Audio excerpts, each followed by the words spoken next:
But to other news making headlines this afternoon, the Elections Observation Group, ELOG, has called upon Independent Electoral and Boundaries Commission, IEBC, to come up with regulations, campaigns, funding, and subject them to public participation before their gazettement. The group has expressed fears of distortion of the fundamental principles of democracy through the illicit use of money. They urged voters to desist from getting bribes to influence who they vote for.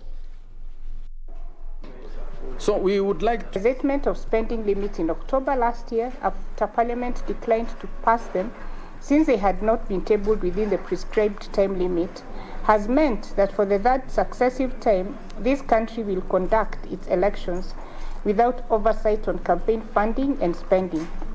A judicial pronouncement by the High Court on this matter, following a case filed by some of our members here, stressed the need for IEBC to come up with a regulatory framework.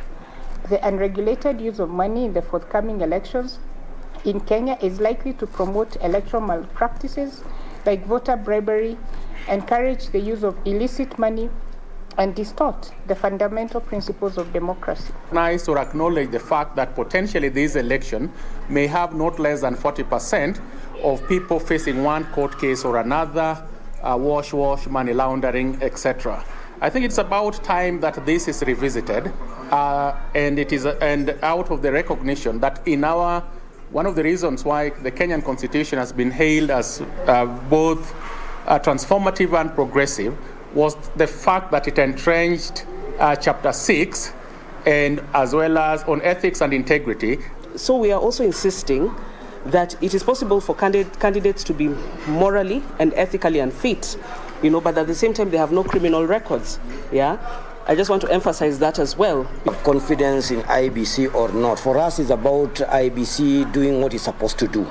And that's why we keep reminding, that's why we're observing where we find there's a problem in how they are managing aspects like the issue that we just talked about in terms of regulations. Then we appeal to them to be able to make those changes. So we are watching what they are doing, where there are difficulties, where there are challenges, but because they are the constitutionally mandated organization to be able to manage our electoral affairs, then they have to do it. They have